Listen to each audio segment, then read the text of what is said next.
for all you employees,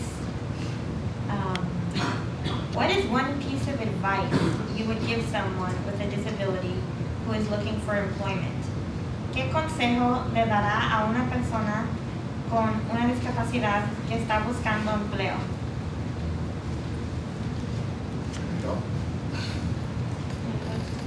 Sure.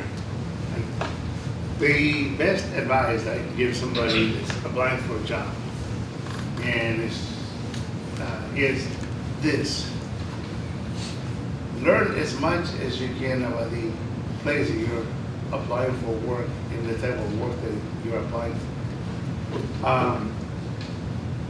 Get as much information as you can about it, and be sure of yourself. And most of all, if you go for a job interview or something, the first thing as a person with a disability that they're going to look at, well, the first thing they're going to see is your name. But the thing that they'll remember is appearance. When I worked in aerospace, I had people that came in for a job interview, and I told the guy that we weren't hiring janitors because of the way he came dressed. Okay? And I was not being disrespectful. I'm just going by how he was described to me. Because when you are in a job hunt, you gotta sell yourself, and that includes your appearance, and how you look can say a lot about you. We live in the sighted world where the first thing they'll remember about you is, and the first impression they'll have about you is how you conduct yourself and how you're dressed. And once they get beyond that, the next question is, how do I overcome my disability? Well, you're going for a job because you're serious about working and you've done your homework, and you can talk the talk and make your potential employer comfortable with your knowledge and skill, and demonstrate ability of taking the time to learn about that employer and what their purpose is, so that you can be a part of the team. El consejo que yo doy a las personas que quieren buscar trabajo, la cosa más importante de todo es estudiar en la compañía donde buscan trabajo o el lugar donde quieren trabajar. Saber lo máximo de esa organización, de esa compañía, de ese lugar, para que puedan conversar con la organización o compañía en un modo de que ellos se dan cuenta que la persona tiene interés y ha aprendido demasiado. Más importante es la presentación. Una persona con una disabilidad que viene con el bastón blanco, ya luego la persona que lo va a emplear, que lo va a entrevistar, ya formó una opinión. Pero es más difícil cuando la persona no va bien vestida con una apariencia, porque lo primero que van a recordar de la persona es cómo viene vestida. Y presentación y la imagen que ellos van a tener de esa persona es, bueno, si viene aquí y no viene bien vestido, ¿cómo va a venir a trabajar? Y eso es, aunque una persona no lo van a emplear por cómo viene vestido, pero solo por lo que conoce, es muy importante. Pero más que todo es estudiar y saber lo máximo de ese grupo.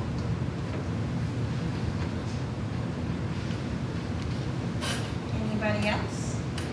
I would say the one word that I would use would be volunteer. It's worked very well for me in that before I got my first commercial radio job, I had done a lot of work at the campus radio station.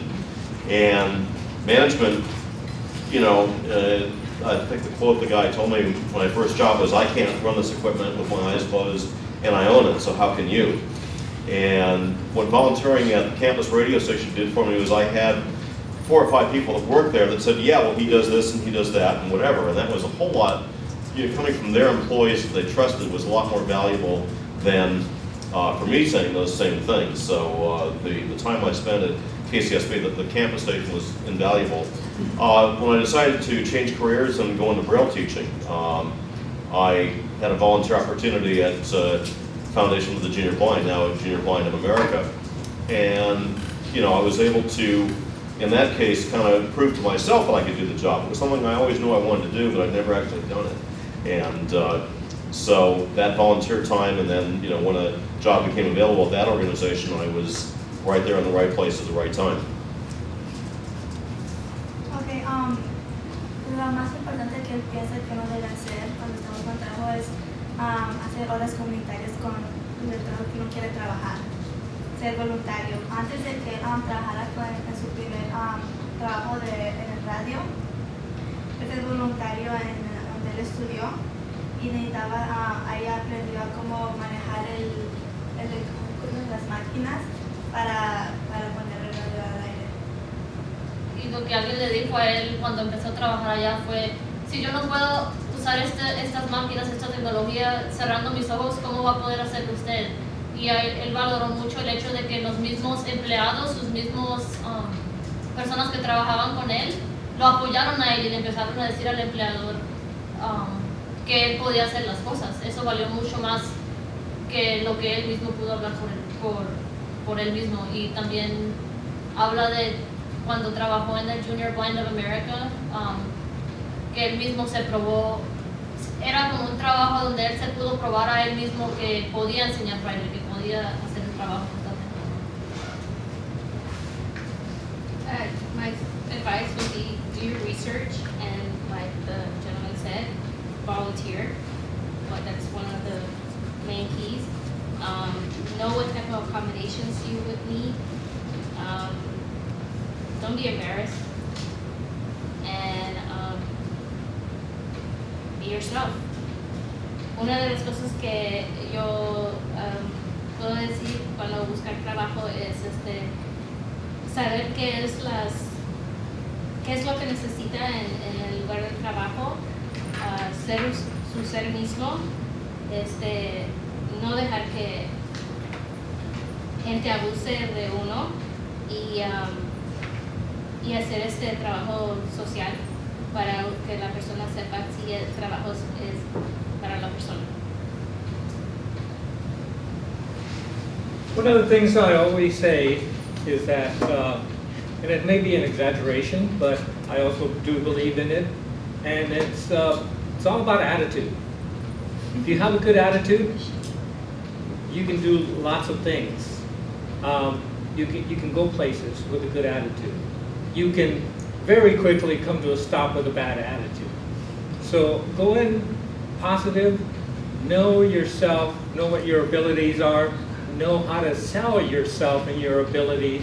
And then once you get your foot in the door, once you get a chance to work at that job, then try to learn it, maybe do a little more than is required of you, so they can see that you really want this job, learn a little more, and that's how you'll keep moving up in the ladder until you get to the point that you want to be in. Or, if nothing else, you'll have that experience for your next opportunity, that is given to you. Una de las cosas que siempre yo he dicho, y a lo mejor es una exageración, pero de todas maneras lo digo, actitud. Siempre cuenta la actitud. Si tiene uno buena actitud, le va a ir mejor que si tiene uno una mala actitud. Puede uno avanzar con una buena actitud. Hay que ir con una actitud positiva, hay que conocer lo que uno puede, pero también conocer los límites, lo que uno no puede hacer.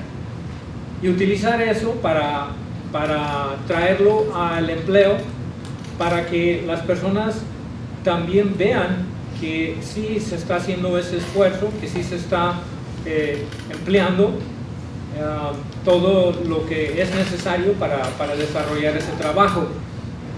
Y una vez que entra uno al trabajo, que se le dan la oportunidad, simplemente esforzarse para hacer lo mejor que uno pueda, y si es posible hasta un poquito más, para que ellos vean que sí, de veras quieren ese trabajo. Y esta es la manera que va uno a ir subiendo también, a medida que otros empleados tal vez se van saliendo porque no les gusta el trabajo o porque los despiden. Ustedes pueden ir subiendo porque están poniendo ese extra esfuerzo. Y si no funciona, mínimo les queda como experiencia para la siguiente oportunidad. It's my piece of advice would be just be curious and be willing to explore. I mean, you guys are right now either middle school, high school, or college, starting college. So you're basically your task really are to do your schoolwork, do well at school, and kind of explore other opportunities and have fun too. Volunteering is really key. I didn't get into journalism until I was a senior in high school because I took a journalism class and I got to write for the school paper. I didn't know that really interested me that much until I got to actually try it. And I mean, also one of the things is also to try to do more adventurous things. Bug your parents if you have to. And I mean, it's tough, right? Because they were worried for you. They were you get hit by a car that you'll cut yourself in. There's no end of words for parents. But I think this is the time to really take advantage of it as you go into what you might want to do in the future in your job. Some people already know they're located. I want to do this. I want to do that. Some people don't know. Either way is fine. But I'd say just be curious, be willing to explore, be willing to make mistakes. There's a famous quote by an athlete. He says, I'm paraphrasing something. He said, I missed more than 9,000 shots in my career. I lost more than 300 games.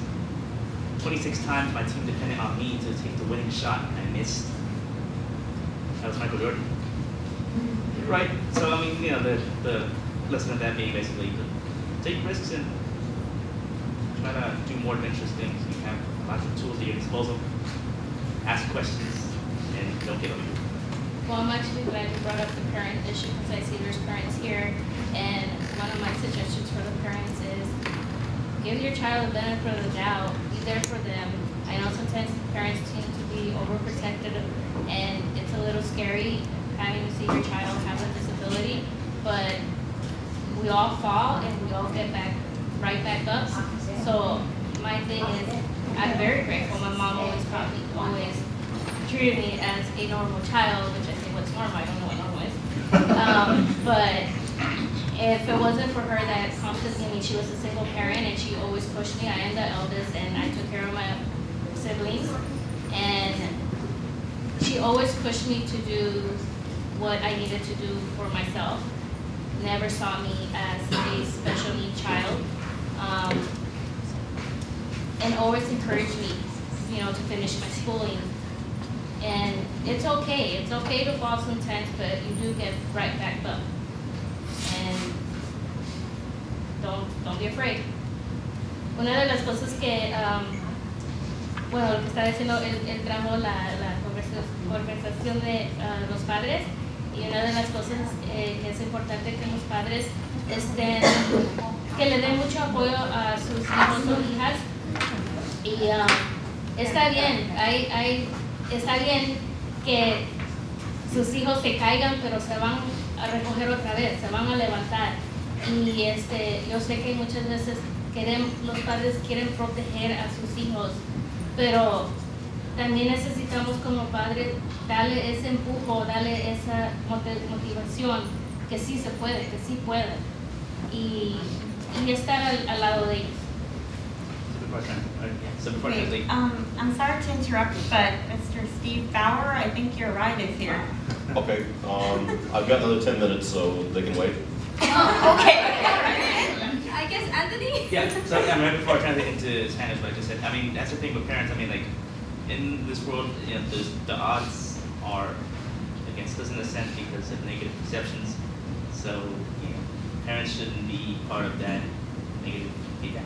Okay, lo que dije antes también es que realmente ahorita para los muchachos y muchachas que están en la junior high, en la high school o en la universidad, que ahorita es el tiempo perfecto para explorar, para que sean curiosos sobre qué van a hacer en el futuro y que tomen riesgos, que exploren lo que quieran hacer. Yo no realmente tomé tanto interés en periodismo hasta cuando fue mi último año en la preparatoria, que tuve un curso en periodismo y tuve la oportunidad de escribir para el periódico de la escuela. Si no hubiera sido por eso, quizás no se hubiera tan interesado en la noticia, en la política, todo eso. Y también le dije a los muchachos y muchachas que, como dicen así, como han dicho, de que les den plata a los padres, que los dejen hacer un poquito más hacia la casa, fuera de la casa, que salgan con amigos, con amigas, siempre hay preocupaciones, yo lo sé de experiencia, de que algo puede pasar mal o se puede perder uno, pero realmente no va a perder uno hasta que ya uno intente algo y va uno a veces fracasar, pero va uno a sobresalir después. Todo se toma su tiempo, pero realmente el consejo que quiero dar a la gente es que sean más curiosos, que sean más atrevidos y que intenten cosas nuevas, porque es bueno aprender eso. Hay la historia de un atleta muy famoso que dijo que en su carrera él falló 9,000 tiros, perdió más de 300 partidos, 26 veces su equipo defendió en él para que tomara el tiro de la victoria y falló. Ese atleta famoso es Michael Jordan. Entonces, alguien así tan perfecto también, siempre, nada es perfecto, siempre hay fracasos, pero la cosa es que los padres y los hijos tienen que trabajar juntos como un equipo para tratar de salir adelante y nunca se rinden. And I think that's a very good point. As parents, we want our children to succeed and to move on. But, you know, we've come full circle. Your weakness and your strength that we talked about this morning, many of you said that that was your weakness, being overprotective of your child. And it's okay to protect your child, but what happens when your child doesn't have you to protect them? That child needs to learn how to protect himself.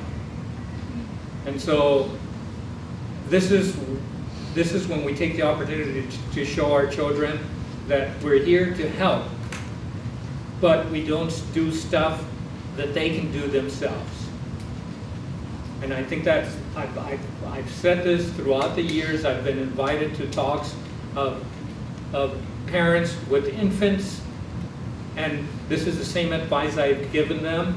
It's the same advice I give you today. There have been many times where I've been sitting at Braille Institute, and at the lunch table, somebody just lost their parent, their mother or their father. And that person now doesn't even know how to comb their hair, doesn't know how to make their own coffee, doesn't know how to wash their own clothes. And I don't think that any of the parents in here want their child to be left in that state. So give them freedom, but show your child to ask for help when they need it. El consejo que siempre les he dado, y he hablado con padres de niños recién nacidos con problemas físicos o visuales, y el consejo que les he dado a ellos, que les voy a dar a ustedes y continuaré dando, es de que los niños tienen que aprender a hacer cosas por sí mismos. Regresando a la pregunta con la que comenzamos esta mañana, aparte de su nombre,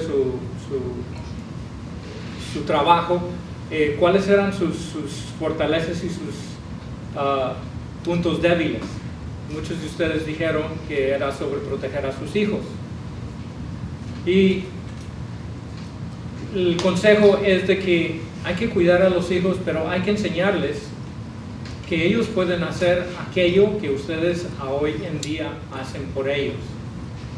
En muchas ocasiones, estando sentado